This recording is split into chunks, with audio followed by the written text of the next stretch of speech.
Well, hello everybody, and welcome to today's Caregiver Talk.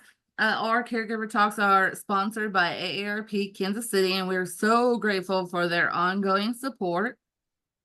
So glad you're here, whether you're tuning in live or catching the replay. I'm Rachel with Sandwich KC. We're a 501c3 nonprofit that helps family caregivers across the Kansas City metro by providing free information and referrals, support groups, education, and self-care activities.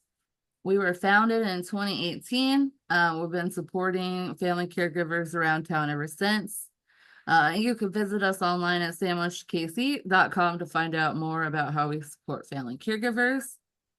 Today, we have a local expert on hand. We're going to talk about a very important topic that's related to aging in place. That's something that I'm very passionate about, and that's preventative maintenance. Something that a lot of people don't think about when it comes to living in your home long term. But AARP's National 2024 Home and Community Preferences Survey reveals that a strong majority, 75% of adults aged 50 and over wish to remain in their current homes as they age. That is a huge number. And so we really ought to be thinking about how we can help people age in place. And I'm going to turn it over to Brett Hodges. He's going to introduce himself and he's going to talk to us about preventative maintenance and things we can be thinking about to make aging in place more of a reality for our loved ones and ourselves. Take it away, Brett. Right. Thank you, Rachel. So I'm Brett Hodges. I own and operate a real estate company in Kansas City along with my wife, the Hodges Homes Group. And for about the last 23 years, essentially my entire adult life, I've been involved in the real estate or construction industries in one form or another. And our real estate business that we've created is a little unique because we've vertically integrated construction, home maintenance, new construction services, remodel services, home renovation services, all of these. With my construction experience, there's opportunity there, and it only felt natural. So we're a little bit different in that aspect. And given that background, years ago, I started to come across quite a few sellers or potential sellers of property that were in this older demographic. And what I found really unfortunate is that the majority of them were looking to sell their home not because they wanted to. It's actually the last thing that they wanted to do, but because they felt that they had no other choice. The resources weren't there to help them with the home itself. So we know that there are a lot of other resources for older people in their homes. There's in-home healthcare, and there are food services, and there's transportation services, companionship services. All these services focus on the individual and their health and their well-being, but the unfortunate reality it is, at a certain age, the actual property just starts to it starts to have a lot of deferred maintenance issues, and it's not always the best idea for a lot of these homeowners to try to go about this themselves. And then when they go to try to outsource help from individual contractors, unfortunately, there are predatory contractors out there. They don't know who to trust or who to go to do a good job for a reasonable price. And they avoid that path too. And so we see a lot of just dilapidation in properties. And we feel like there is an opportunity if we can take care of the home inside and out, completely from top to bottom. They have plenty of other resources available in regards to health and well-being, and maybe we can help elongate a lot of people, remaining in their homes. So it may be a little counterintuitive to our real estate business, but I think it's the right thing to do. And we've got this massive demographic of people entering this age, and we see these living facilities popping up on every corner in our communities. And I'd like there to be another resource it's a very proud, independent, capable population. And I think they take a lot of pride in their independence, and we'd like to help them retain that if we can. So that's a little bit about what we do. Obviously comfort, safety comes first and comfort comes next for all of these people, right? And what we do is far more complex than what we'll talk about today. We typically, on a typical home on an annual basis, we typically address about 85 to 90 points within the home and make sure that we can get out ahead of problems before they ever happen. Um, but we'll talk about a few simple, basic things you've thought about. Hopefully, I can offer a little bit different perspective, maybe a little more detail on how we can better serve. So let me share my screen.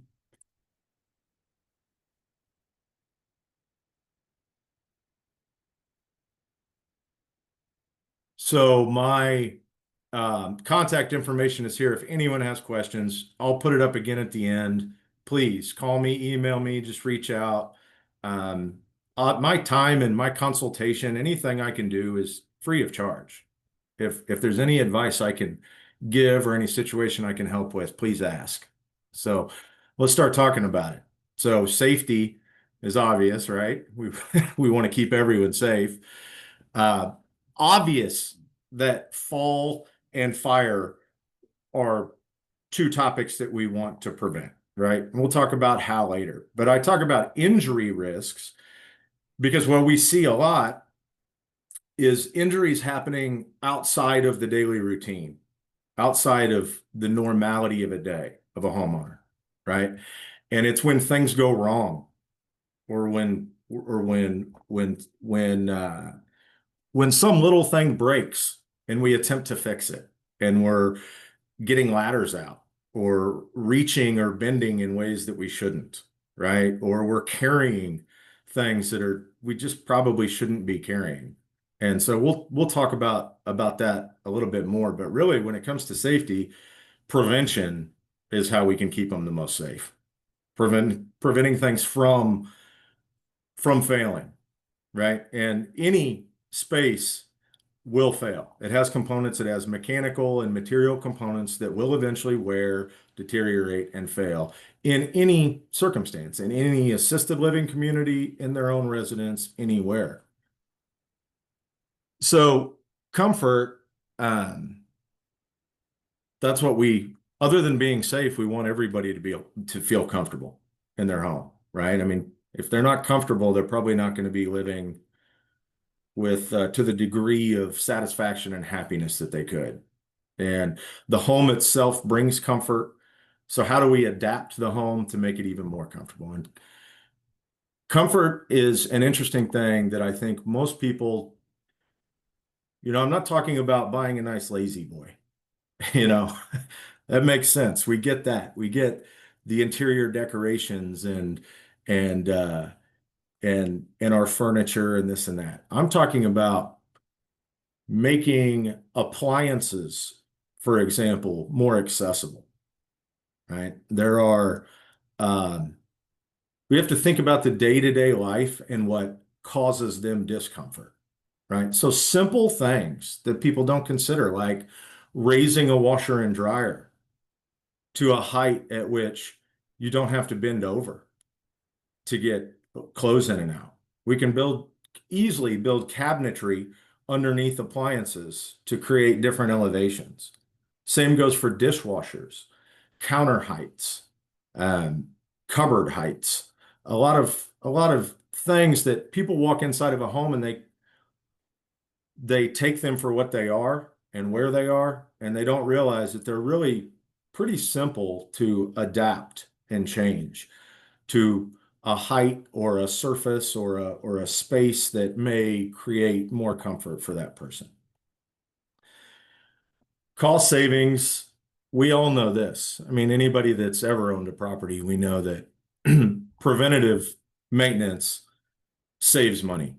It pays for itself. And if we can avoid assisted living and living facility costs, there's a huge savings to be had there too, right? And the truth is, when your car starts making a noise, the noise never goes away until you get it fixed. You have to address it.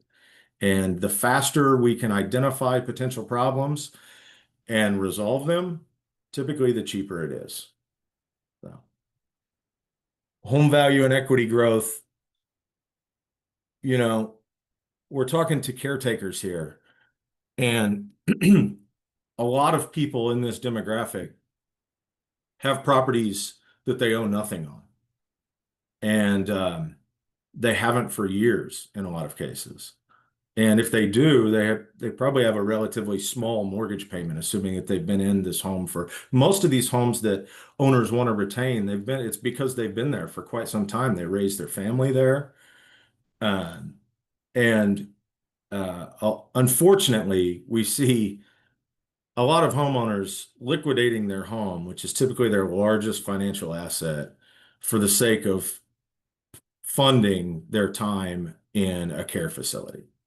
And I find that unfortunate. So, and peace of mind, right? For a caretaker, this should mean a lot, right? And I understand what it's like to have a loved one in a home by themselves, and you worry. I'm at this stage with my parents now, where my parents their capacities are dwindling all the time, but yet they still want to take on all the tasks that are in their home. And I understand that is a tough one to break sometimes. It's it's hard to convince them not to. But knowing that a home is taken care of, safe, and getting them to a place where you can trust that they won't try to address emergencies or issues on their own, and that they're in good hands means a lot. All right, so let's talk about, does anybody have any questions yet? No? All right, so let's just talk about a few simple things, right? These will seem obvious, but if anybody wants to expand on them or go into more detail, I'm more than happy to. Just let me know. So, lighting, task lighting, right? Most people don't, we understand lighting is important, right? But we don't understand there's a nuance to lighting, right? And there are tools we can use to even increase lighting or improve lighting in a home. For example, well, first of all lamps, in my opinion, should be replaced with the longest life LEDs that we can possibly install. This long-lasting quality LEDs will last 5 to 10 years in most cases. We don't have the old Edison style lamps that are burning out every 3, 4 months, and a homeowner is trying to replace them themselves. Most LEDs the lifespan will be long enough that they will never need to be replaced, or they may 5, 10 years from now. And that's big, because that changing most lighting means ladders. We don't want to do it, right? What people don't consider about lighting is nuances like Kelvin temperatures, the color spectrum of lighting. There are color spectrums that are much more suitable in certain places within a home, because they can reduce shadowing, and they're just a lot better task lighting in the kitchen and the bathroom, for example. A lot of people don't necessarily want a real cold Kelvin, but it does serve a purpose. We can always add motion sensors, to lighting circuits. Most people are unaware that there are wireless remote light switches that we can install in companionship with any given circuit in a home. So we can install a light switch wherever you could possibly want one. Back to comfort and safety, right? If they want a light switch installed where there's not one currently, and you think, well, there's no way to get the wires necessary in this wall over next to the chair, there are products that we can install that can put light switches wherever it is most feasible and safe for them to use. Another thing to consider is fan speed control switches. We see people getting ladders out, climbing on dining room chairs to try to change the speed of their ceiling fans. We can install those controls anywhere on the wall at our arm's length and prevent all of that. So non-slip seems simple, uh, but most people don't go about non-slip the right way. They buy those real thick, heavy mats. Um, we see more problems with those than anything, really, because of the height difference that it creates between the floor surface and the mat itself. Everyone wants these because they think that they're more cushioned, more comfort. They're an issue. We can buy low profile mats with non-slip pads on the bottom that have great density and are just as comfortable as the others. Another thing to consider with mats is creating some kind of color separation. A lot of people they'll have gray tile on the bathroom floor and they want their mat to match, so they use a gray mat, and the difference in textures under their feet tend to throw them off. So I'm a proponent of creating some color separation there.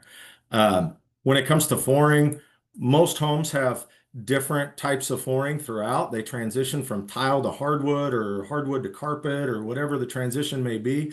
Those transitions, those thresholds between the two materials, they come loose all the time, all the time. They need to be checked frequently.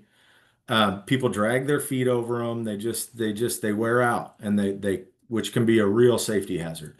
Not to mention, a lot of times they're real high profile, and we can install much lower profile transitions that reduce any trip hazard or anything like that. Um, Obviously, we see a lot of slips and falls in the bathrooms, right? It's a wet environment, typically tile floors. It's a recipe for disaster. Um, Pads and grab bars and all that. We'll talk about that later. Uh, Curbless showers are wonderful. Curbless showers are excellent. And I don't mean walkless. I'm sorry, I don't mean walk in. I mean true curbless that have no threshold at all. And most people think that takes an entirely new shower. It doesn't. If you have a walk-in shower, typically that adaptation is pretty simple. Huge, huge. I can't preach curbless showers enough. People love them, and they're aesthetically pleasing. They're one of the few things of all these solutions that we can do. They're one of the few things that people actually like the look of better when it's done. So just consider materials, right? Everywhere, consider materials. You know, People like carpet. Some carpets are different. The material in carpet is different. The height of carpet is different. Um, Consider the materials. There's always a way. People don't like non-slip pads on things. They're kind of resistant towards them. They feel like they just don't like them. They think that they're unaesthetic, they're unappealing. It makes their home look almost institutional. There are ways to do that properly. They don't have to be the non-slip traction pads that you buy at the hardware store that have yellow stripes all over them. It doesn't have to be that way. We can find grip pads and traction pads that will match your materials, your woods, your tile, whatever it may be, and they blend in well. We can size them and cut them to blend in well to match certain tile dimensions, and we can keep it. Part of comfort too is keeping it aesthetically pleasing for them. They don't want to look at things that they feel are obtrusive or maybe remind them of their vulnerabilities. So we're pretty cautious about the materials we choose and how we apply them, right? So smoke and carbon detectors, self-explanatory again, right? But the interesting thing about smoke and carbon, fire and gas, is that unlike like the threshold we were talking about, when the threshold begins to fail and it becomes a trip hazard, we see indications of that beforehand. We see the wear and tear, we feel it coming loose. Typically, we have warning that this needs to be looked at and addressed. With smoke and gas, we typically don't, unless we're really maintaining the appliances and the venting systems, the exhaust systems, and we're on top of that. That is something that just has to be done preventatively and proactively. Um, all of our modern appliances exhaust, for the most part, furnaces, stoves, water heaters, dryers, they all exhaust carbon. And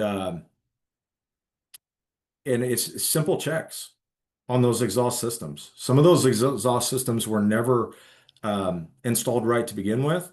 Some of them were installed correct to code, but for past appliances. And now we have new appliances put in their place, new water heaters, new gas stoves, new whatever, that have different exhaust requirements. And they're not considered. And there are potential downdraft issues, backdraft issues, and fire issues. Um, Obviously, we ought to have smoke detectors everywhere. I would suggest carbon detectors too. Uh, most people most people go to the hardware store and they buy gas detectors, carbon detectors, and they plug them into their wall down at outlet level, and they're not reliable. Carbon detectors need to be installed at our breathing level, 5 to 6 feet off the baseboards. Um, and it's not hard to do. And we can paint those too to match. As long as we don't, as long as we're careful with the way we paint them, we can paint them. But if we want reliable carbon monoxide detection, it needs to be at human level, at eye level. So, all right, gutter cleaning and drainage, again, seems obvious, but it's not just about the gutters being clogged. It's gutters being clogged go far beyond the gutters being clogged. They create ice damming on your roof when they're clogged in the winter, which leads to much greater problems, roofing issues and roof deck rot, and a lot of issues. Again, we talk about how things compound. Um, and it just, in the winter months, it puts all of this condensation, all this water right within the direct vicinity of our foundation or our walking areas. So that can be a huge, huge issue. Um, it's not hard, to clean gutters in most cases. It's just something that is rarely done on an annual basis when it really needs to be.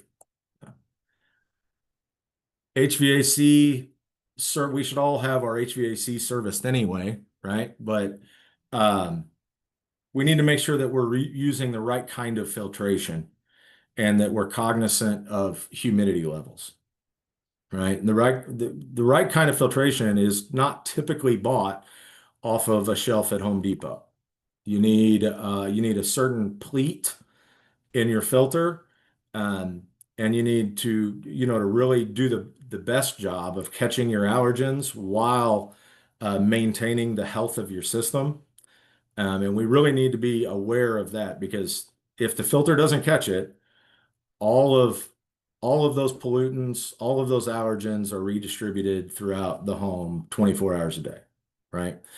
Humidity levels are um, easy to control, um, but a big swing in humidity can lead to bigger problems too. Mold growth, it warps a lot of natural materials in the home when you allow this real low humidity to be sustained in the winter months and real high excessive humidity in the summer months. If you don't control it, it ruins things fast. And in real dry air or real humid air is not good for anyone. We need to keep good, consistent humidity levels, which is easy to do once you have the equipment installed and simple methods of monitoring. It's easy. Should all be controlled by a thermostat. All right, grab bars and handrails. This is what we probably do the most of, right? And the biggest pushback we get, it's interesting. Everybody seems reluctant to install grab bars and handrails. They know that they need them. They know that they would benefit from them. And the thing we hear time and time again is that it makes the home feel institutional, right? Or it makes them feel like they're in a care facility that they're trying to avoid. It reminds them of their stage in life, and they don't want that constant reminder. Grab bars and handrails are simple, right? I mean, their purpose is simple, the material is simple. It doesn't, again, it doesn't have to be a grab bar or a handrail that we buy at a local hardware store or that we see in commercial applications in accessible restrooms or whatnot. It doesn't have to be this cold stainless steel style rail. Um, we've we've put in a lot of grab bars and handrails that are decorative, ornate, modern, whatever it takes to match. And we can make these ourselves, actually. We can fashion these ourselves to create a design that kind of blends in seamlessly with the decor, the nature of the surroundings. And we've had a lot of luck with that because people are very resistant to start installing grab bars and handrails, but there's a right way to do it. Mm. Just remind them it doesn't have to be this cold stainless steel piece of metal next to your toilet or your shower. So, Hey, Brad, I have a question on the topic of handrails and yeah. grab bars, specifically Mhm. grab bars. Are there any types of grab bars and those types of apparatus that you would specifically avoid? I've seen some, that have their function by suction cups and things Avoid like that. that. Do you have Avoid any? avoid that. Yeah, absolutely. So it's not so much about the rail itself, it's about the installation of the rail. Mm, And there are certain ways to tie the rails into the actual structure of the home, and that's what needs to be done. That's what needs to be not with drywall anchors, not with suction cups. Um, the suction cup one is amazing to me. That's that's we don't ever want to go there. Nor do we want to use just basic drywall anchors. We see it time and time again. Drywall anchors inevitably will fail. Most drywall anchors are rated for 30 or 40 pounds, maybe 60 to 70 pounds. Well, there's oftentimes we put more than 70 pounds worth of weight on a grab rail. They need to be tied into the structure of the home, and then checked on, every quarter or maybe biannually, make sure that everything is still intact, the anchors are tight, everything's secure. So it's really more about the mounting than the material itself that I would be cognizant of. got it. Thanks. Yeah. So exterior walkways, again, concrete settles, concrete breaks, chips, cracks, no concrete lasts. It just doesn't. I mean, concrete settles typically in a matter of 4 to 5 years in most applications, and then there is settling, cracking, and typically when it starts to settle or crack, it continues. Not at the same pace that it had, but it continues. Concrete correction is not hard. Again, most people see slabs of concrete and they see, we've got a crack and on two horizontal surfaces, one may be an inch, have slid an inch over the other. Huge trip hazard. Not hard to correct. We don't have to come in and tear out the entire walkway to the home or the sidewalk or whatever, the patio area, whatever it may be. Typically, settled concrete is still salvageable, and there are ways to even that out. But it's just like thresholds and these trip hazards inside. Pavement fails. It does. And typically the correction is not as drastic as many people feel. So ramps, um, stair heights and widths, ramps are just like grab bars. People are very reluctant. There's a lot of pushback on installing ramps. Again, ramps can be built inside or outside the home to match the the aesthetic of the home. We can make them as beautiful as you want, and anybody can. A good carpenter can do this, right? They don't have to be framed in 2x4s and covered up with plywood. That's not what we're talking about doing here. A good carpenter can make things a little more palatable to an owner, and hopefully get them a little more accepting of having these tools in their house, right? So, and stair heights and widths. Most people think they see a staircase, and throughout history, building codes have changed that require stairs to be different heights and widths. Um, and so a lot of older homes, especially, tend to have very, very steep, tall stairs. Stair heights and widths, in most cases, can be easily adapted and changed, whether that's concrete or interior stairs. Um, it's typically not a case of tearing everything out and now we've got this massive concrete or interior project that costs 20 or $30,000 to change. It's typically doable within the existing structure. Okay. So I create, I think I create a schedule for my own home every year, because if I don't, I'll forget. I'll just never get around to it. So I've got a schedule that I follow, and I break that schedule. I make a list of everything that needs to be done over each season over the course of a year. Some things do need to be done, or are better done. You're better served doing them within a certain season or window of time. The good gutter cleaning, for example, needs to be done before the spring rains, and at times I would check them out again in the fall, right? So I make an entire list. Our lists at HomeWorx are typically about 80 to 90 points deep, depending upon the home and the resident. But take that list and divide it out over a calendar year, and plan these things. Throw them on a calendar all at once, on a recurring calendar every year. And then once a month, you have 3 or 4 basic things to check on. And it becomes very, very manageable that way. It's not nearly as daunting. Uh, and it's good to stay on top of it, because again, the small problems turn into big problems, and then it costs money, and it costs more money, and it becomes a much bigger safety issue a lot faster than it needs to be. So the more we can get out ahead of things like this, the better off everyone is, right? So that's all I have right now. Quick little rundown. It's much more nuanced than this, obviously, with what we do. Um, if anyone's interested or wants to know more about what we do, just call me or email me, or however is easiest, right? But our process is typically, if you are interested, we typically visit the home.